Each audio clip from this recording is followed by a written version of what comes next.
Hello friends, വളരെയധികം ലേറ്റായി പോയിട്ടുള്ളൊരു ഷോപ്പിങ്ങിന് പോകാനായിട്ട് റെഡി ആവുകയാണ് ഞങ്ങളെല്ലാവരും. റെഡി ആകുമ്പോൾ ആദ്യം നമ്മൾ ചെയ്യുന്നത് പ്രാണേനെ റെഡിയാക്കി നല്ല സുന്ദരി കുട്ടിയാക്കി നിർത്തും. അതിനുശേഷം പിന്നെ ബാക്കി നമ്മൾ കാര്യങ്ങളൊക്കെ എടുത്ത് വെച്ച് പുറത്ത് പോവുകയാണ് പതിവ് കേട്ടോ. ആദ്യം അവളെ സെറ്റ് ചെയ്ത് നിർത്തും. എല്ലാ അമ്മമാരും അങ്ങനെ തന്നെ ചെയ്യാമെന്ന് എനിക്കറിയാം. പക്ഷേ നമ്മളതിങ്ങനെ പറഞ്ഞപ്പോൾ കൂടെ പറഞ്ഞു എന്നേ ഉള്ളൂ. പിന്നെ അവൾക്ക് മുടി കെട്ടി കൊടുക്കുക എന്നുള്ളത് എനിക്ക് ഭയങ്കര ഇഷ്ടമുള്ളൊരു കാര്യമായിട്ടാ. ചെറുപ്പം മുതലേ എനിക്ക് ഭയങ്കര ഇഷ്ടമാണ് അവളെ നല്ല സുന്ദരി കുട്ടിയായിട്ട് കൂടെ കൂട്ടുക എന്നുള്ളത്. അന്നും ഇന്നും എനിക്ക് ഒരുപോലെ ഇഷ്ടമുള്ളൊരു കാര്യമാണ്. അങ്ങനെ അവളെ മേക്കപ്പ് ചെയ്യുന്ന ഭാഗമായിട്ട് നമ്മൾ ആദ്യം മേക്കപ്പ് എന്നൊന്നും പറയാനില്ല, ജസ്റ്റ് ഒരു പൊട്ട് ഇട്ട് കൊടുക്കും. ചില ദിവസങ്ങളിൽ പൗഡർ ഇട്ട് കൊടുക്കും, അത്ര മാത്രമേ ഉള്ളൂ. പിന്നെ ആക്സസറീസിനെ കൊണ്ട് നല്ല ഭംഗിയാക്കുക എന്നുള്ളതാണ് എൻ്റെ വേറൊരു ഇഷ്ടം. വാച്ചിട്ട് കൊടുക്കുക, മാച്ച് ഡ്രസ്സ്, കമ്മൽ, പൊട്ട്. ഇപ്പോൾ ഞാൻ എനിക്കൊരു പൊട്ട് എടുത്തപ്പോൾ അവളും അത് വേണമെന്ന് പറഞ്ഞു. അപ്പോൾ അതും ജസ്റ്റ് ഒന്ന് തൊട്ട് കൊടുത്തു. അതല്ലാതെ അങ്ങനെ ഒരു വലിയൊരു മേക്കപ്പ് ഒന്നുമില്ല. ലിപ്സ്റ്റിക്ക് ഇട്ടു കേട്ടോ, പക്ഷെ അതൊന്നും ഇട്ട് കൊടുത്തിട്ടില്ല. അങ്ങനെ വണ്ടിയുടെ ഇടയ്ക്ക് ഓടിപ്പോവാണ്. പുറത്ത് പോകാനുള്ള ഫുൾ ത്രില്ലിലാണ് പ്രാണ. പ്രാണിട്ട് എവിടെയാ പോണേ? ഞാൻ എൻ്റെ യൂണിഫോമും ബാഗും പിന്നെ ലഞ്ച് ബോക്സും പിന്നെ കൊടയും വാങ്ങിക്കാൻ പോവാ. കൊട വേണ്ട. എവിടെയാ പോണേ? ടൗണിലാണോ? Okay, bye, tata. Back seat എത്ര അറേഞ്ച് ചെയ്ത് കൊടുത്താലും അവൾ ഫ്രണ്ടിലേക്ക് എൻ്റെ അടുത്ത് വന്ന് കുറച്ച് സമയം ഇങ്ങനെ നല്ലോണം കൊഞ്ചും ചിരിക്കും കളിക്കും. ഇതൊക്കെ അവളുടെ ഒരു വിനോദമാണ്. അങ്ങനെ നമ്മൾ ഫസ്റ്റ് പോണത് പ്രാണയുടെ യൂണിഫോം മേടിക്കാനായിട്ട് ഷോപ്പിലേക്ക് പോവാണ് കേട്ടോ. അതിൻ്റെ ഉള്ളിൽ പോകുമ്പോൾ തന്നെ കറണ്ട് ഇല്ലാണ്ട് ആകെ ഇരുട്ടും മൂടിയ അവസ്ഥയായിരുന്നു. മാത്രമല്ല ഭയങ്കര ചൂടും. ഈ ചൂട് സഹിക്കാൻ പറ്റാണ്ടായപ്പോൾ പ്രാണയും പ്രവിയും കൂടെ പുറത്തു പോയി. ഇപ്പോൾ വലിയ ആൾക്കാർക്ക് തന്നെ ചൂട് സഹിക്കാൻ പറ്റുന്നില്ല. അപ്പോൾ പിന്നെ ചെറിയ മക്കളുടെ കാര്യം പ്രത്യേകിച്ച് പറയണ്ടല്ലോ. അങ്ങനെ കടയിലെ ചേട്ടനോട് ക്ലൈമറ്റിനെ കുറിച്ച് എന്തൊക്കെയോ കുറച്ച് കഥയും പറഞ്ഞിട്ട് നേരെ ബില്ല് ചെയ്തിട്ട് ഞങ്ങൾ പുറത്തിറങ്ങി. ഞാൻ അവരെന്നെ വെയിറ്റ് ചെയ്തിട്ട് പുറത്തുണ്ടായിരുന്നു. പുറത്ത് നിൽക്കണ അവരെയും കൂട്ടിയിട്ട് നേരെ പോയത് പ്രാണയുടെ യൂണിഫോം സ്റ്റിച്ച് ചെയ്യിക്കുന്ന ഷോപ്പിലേക്കായിരുന്നു കേട്ടോ. ആ ചേട്ടൻ കുറച്ച് റഫായിട്ടായിരുന്നു നമ്മളോടൊക്കെ സംസാരിച്ചത്. അതുകൊണ്ടോ പ്രാണ പേടിച്ചിട്ടാണെന്ന് അറിയില്ല, കുറച്ച് അളവൊക്കെ എടുക്കുന്ന നേരത്ത് കുറച്ച് പ്രശ്നമൊക്കെ ഉണ്ടായിരുന്നു. പിന്നെ അങ്ങ് സെറ്റാക്കി എന്തൊക്കെയോ പറഞ്ഞ് അവളെ ഹാപ്പിയാക്കി അളവൊക്കെ എടുത്ത് കുറച്ച് സമയം അവിടെ സ്പെൻഡ് ചെയ്തു. അവിടെ നിന്ന് നമ്മൾ നേരെ ടൗണിലേക്ക് പോയിക്കൊണ്ടിരിക്കുക കേട്ടോ. വിശക്കണമെന്ന് പറഞ്ഞപ്പോൾ വണ്ടിയിലുണ്ടായിരുന്ന ചിപ്സൊക്കെ എടുത്ത് കൊടുത്തു. അങ്ങനെ അതൊക്കെ കഴിച്ച് ആൾ വളരെ കൂളായിട്ട് വണ്ടിയുടെ പുറകിൽ ടോയ്സൊക്കെ ആയിട്ടിരുന്ന് കളിക്കാൻ കേട്ടോ. അങ്ങനെ അധികം വൈകാതെ തന്നെ നമ്മൾ ഹൈലൈറ്റ് മാളിലേക്ക് എത്തി. ഹൈലൈറ്റ് മാൾ എന്ന് പറയുമ്പോൾ തന്നെ ഭയങ്കര സന്തോഷമാണ്. കാരണം നമ്മൾ കോഴിക്കോട് എത്തിയതിന് ശേഷം ഞങ്ങൾ ഒരുപാട് സമയം സ്പെൻഡ് ചെയ്തിട്ടുള്ളത് ഹൈലൈറ്റ് മാളിലാണ്. അതുകൊണ്ട് തന്നെ പ്രാണിക്ക് ഹൈലൈറ്റ് മാളിൽ പോകാമെന്ന് പറഞ്ഞു കഴിഞ്ഞാൽ ഭയങ്കര സന്തോഷമാണ്. ഇവിടെ പ്രാണ ഏറ്റവും കൂടുതൽ സമയം സ്പെൻഡ് ചെയ്ത് വേറൊരു സ്ഥലം എന്ന് പറയുന്നത് നെസ്റ്റോ ആണ്. ഇപ്പോൾ ഇന്നും നമ്മൾ നെസ്റ്റോയിലേക്ക് തന്നെ പോയിക്കൊണ്ടിരിക്കുന്നത്. പപ്പയും മോളുമാണ് ആദ്യം പോകുന്നത്. പോയിട്ട് അവിടെ നിന്ന് ട്രോളി എടുക്കാനായിട്ട് പ്രിവി നിൽക്കുമ്പോഴേക്കും പ്രാണയുടെ ഫേവറേറ്റ് കോർണറിലേക്കാണ് കേട്ടോ ഓടിപ്പോണത്. അവൾ അവിടെ പോയി കഴിഞ്ഞാൽ ഏറ്റവും ആദ്യം ചെന്ന് അവിടെ ഇങ്ങനെ വണ്ടറടിച്ച പോലെ നിൽക്കും. അതെവിടെയാണെന്നറിയോ?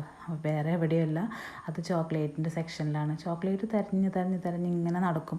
എന്നിട്ട് കുറേ സമയം അവിടെ സ്പെൻഡ് ചെയ്യും. അതെടുക്കട്ടെ ഇതെടുക്കട്ടെ എന്നൊക്കെ ചോദിക്കും. നമ്മൾ എടുക്കാൻ പറഞ്ഞാലും അന്നേരം എടുക്കൊന്നുമില്ല. എന്നിട്ട് പറയും എനിക്കത് വേണ്ട ഇത് മതി എന്ന് പറഞ്ഞിട്ട് ഇങ്ങനെ അവിടെ ടൈം സ്പെൻഡ് ചെയ്യും. ഇന്നും അതുപോലെ തന്നെ. അവളുടെ ഉദ്ദേശം എന്ന് വെച്ച് കഴിഞ്ഞാൽ ചൂയിങ് എടുക്കാനായിരുന്നു. പക്ഷെ അത് സമ്മതിച്ചില്ല. അവിടെ നിന്ന് പിന്നെ ഒരു ഗമി ടൈപ്പ് മിഠായി എടുത്ത് ട്രോളിയിൽ അവൾ ഇരുന്നു കേട്ടോ. ആ ഇരുന്ന സമയം കൊണ്ട് ഞാൻ എന്ത് ചെയ്തെന്ന് വെച്ച് കഴിഞ്ഞാൽ ഹൈലൈറ്റ് മാളിൽ തന്നെ ഒരു കോർണർ നമുക്ക് സ്റ്റുഡൻസിൻ്റെ സാധനങ്ങൾ മേടിക്കാനായിട്ട് അവർ അറേഞ്ച് ചെയ്തിട്ടുണ്ട്. അതിൻ്റെ സെക്ഷൻ്റെ പേര് ബാക്ക് ടു സ്കൂൾ എന്നാണ് കേട്ടോ. ഇവിടെ അത്യാവശ്യം സാധനങ്ങൾക്ക് നല്ല ഓഫർ പ്രൈസ് ഉണ്ടായിരുന്നു കേട്ടോ. ബാഗുകൾക്കായിരുന്നു അധികം ഉണ്ടായിരുന്നു. കുറേ വെറൈറ്റി ബാഗുകളൊക്കെ അവിടെ കണ്ടു. പക്ഷേ പ്രാണയുടെ സൈസിനുള്ള ബാഗ് നമുക്ക് അവിടെ നിന്ന് കിട്ടിയില്ല. അവിടെ നേരെ ഞങ്ങൾ വന്നത് ഈ ഒരു സെക്ഷനിലേക്കാണ്. അവിടെ ഒരുപാട് വെറൈറ്റി പെന്നുകളും പെൻസിലും ക്രയോൺസും പിന്നെ അങ്ങനെ കുട്ടികൾക്ക് ഇഷ്ടപ്പെടുന്ന രീതിയിൽ ഒരുപാട് സാധനങ്ങൾ അവിടെ പാക്ക് ചെയ്ത് നല്ല വൃത്തിയായി അറേഞ്ച് ചെയ്ത് വെച്ചിട്ടുണ്ട് കേട്ടോ. അവിടെ നിന്ന് ഞങ്ങൾ എന്തൊക്കെയോ വാങ്ങി. പിന്നെ നേരെ പ്രാണയ്ക്ക് സ്ലേറ്റ് തിരഞ്ഞിട്ട് നടക്കുന്ന ഇടയിൽ സെയിൽസ്മാൻ സ്ലേറ്റും കൊണ്ടു തന്നു കേട്ടോ. അങ്ങനെ അതും വാങ്ങി നടക്കുന്ന നേരത്ത് പ്രാണയുടെ രീതിയിൽ ഷോപ്പ് ചെയ്യുന്നുണ്ടായിരുന്നു. അവളെടുത്ത് കളർ പെൻസിൽ എടുത്തോളാൻ പറഞ്ഞിട്ട് അവളെ വിട്ടിട്ടുണ്ടായിരുന്നു. അങ്ങനെ അവളൊരു കളർ പെൻസിൽ എടുത്തു. അങ്ങനെ നമ്മൾ ബാഗിൽ കൊണ്ടിട്ടു. അങ്ങനെ അവളേതായ രീതിയിൽ നല്ല ഹാപ്പി ആയിട്ട് ഓരോ സാധനങ്ങളൊക്കെ എടുത്തിട്ട് ഇതെടുത്തോട്ടെ അതെടുത്തോട്ടെ എന്നൊക്കെ പറഞ്ഞിട്ട് ഇങ്ങനെ നടക്കുന്നുണ്ടായിരുന്നു. അവിടെ നിന്ന് നമ്മൾ നേരെ പ്രാണയ്ക്കൊരു ബോട്ടിൽ അന്വേഷിച്ച് ബോട്ടിലിൻ്റെ സെക്ഷനിലേക്ക് എത്തി. അവിടെ അവളുടെ ഫേവറേറ്റ് കളർ എന്ന് പറയുന്നത് പിങ്കാണ്. പിങ്ക് കളറിലുള്ള ഒരു ബോട്ടിൽ ഞങ്ങളുടെ കണ്ണിലൊന്നും പെട്ടില്ല. അങ്ങനെ ഒരു കഷ്ടപ്പെട്ട് ഇഷ്ടപ്പെടാന്ന് പറയില്ലേ, അതുപോലൊരു കുപ്പി കണ്ട് അങ്ങനെ അത് അവളെടുത്തു. പിന്നെ കുട നോക്കാനായിട്ട് അവിടെ വന്നപ്പോൾ അധികം കുടയുടെ കളക്ഷനൊന്നുമില്ല. അവർ കുട എടുത്തിട്ട് ഇഷ്ടമായപ്പോൾ അതിനെന്തോ ഡാമേജും ഉണ്ട്. അപ്പോൾ അത് തന്നെ പ്രവി വേണ്ടെന്ന് പറഞ്ഞു. പിന്നെ അവിടെ നിന്ന് അങ്ങനെ ദാഹിച്ച് പറഞ്ഞപ്പോഴാണ് ചെന്നെത്തിയത് നമ്മുടെ നെസ്റ്റോൻ്റെ തന്നെ റിഫ്രഷ്മെൻറ്റ് ഏരിയയിലാണ് കേട്ടോ. അവിടെ നിന്ന് ഫസ്റ്റ് തന്നെ അവൾക്കൊരു ജ്യൂസ് വേണമെന്ന് പറഞ്ഞു. നമ്മൾ ഫാഷൻ ഫ്രൂട്ടിൻ്റെ ജ്യൂസാണ് വാങ്ങിച്ചു കൊടുത്തത്. പ്രാണ അത് കുടിക്കുന്നത് നോക്കി നിൽക്കുന്ന നേരം കൊണ്ട് പ്രവി അപ്പുറത്ത് പോയിട്ട് നമുക്ക് കഴിക്കാനായിട്ട് ലൈറ്റായിട്ട് കുറച്ച് സ്നാക്സ് ഐറ്റംസ് ഒക്കെ വാങ്ങിക്കൊണ്ടുവന്നു കേട്ടോ. അങ്ങനെ നമ്മൾ അതെല്ലാം കഴിക്കാനായിട്ട് ഇരിക്കുകയാണ്. അവിടെയും പ്രാണയുടെ ഫേവറേറ്റ് എന്ന് പറയുന്നത് ഉഴുന്നുവടയാണ് കേട്ടോ.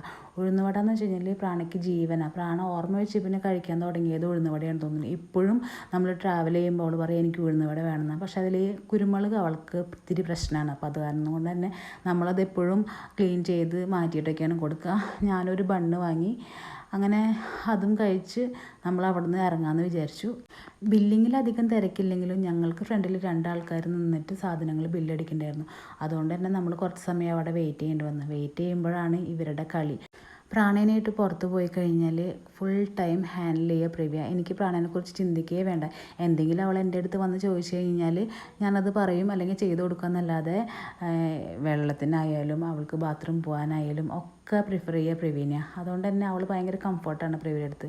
ഞാനധികം മൈൻഡ് ചെയ്യില്ല എന്ന് തന്നെ പറയാം. പുറത്ത് പോയി കഴിഞ്ഞാൽ ഞാൻ എൻ്റേതായ രീതിയിൽ ഷോപ്പ് ചെയ്തുകൊണ്ടിരിക്കും. അങ്ങനെ അവിടെ നിന്ന് നമ്മൾ ബില്ല് ചെയ്തു. നേരെ പ്രാണിക്ക് ബാഗ് മേടിച്ചിട്ടുണ്ടായിരുന്നില്ല. അങ്ങനെ അമേരിക്ക എന്ന് പറഞ്ഞൊരു കടയിൽ നിന്ന് നമ്മൾ പ്രാണിക്കൊരു ബാഗും വാങ്ങി. പിന്നെ സ്കൂളിലേക്ക് പോകാൻ ആവശ്യമായിട്ടുള്ള കുറച്ച് ചില്ലറ സാധനങ്ങളൊക്കെ വാങ്ങിയിട്ട് നേരെ നമ്മൾ ഷൂ മേടിക്കാനായിട്ടൊരു ഷോപ്പിലേക്കാണ് കേട്ടോ പോയത്. ഇവിടെ ഷൂ സെലക്ട് ചെയ്യാനായിട്ട് അധികം സമയമൊന്നും വന്നില്ല. 2 ഷൂ കാണിച്ചിരുന്നു. അതിലൊരു ഷൂ പ്രാണിക്ക് ഇഷ്ടമായി.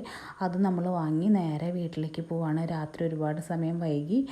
അങ്ങനെ ഈ വീഡിയോ കണ്ടുകൊണ്ടിരിക്കുന്ന എല്ലാവർക്കും ഒരുപാട് താങ്ക് യു സോ മച്ച്.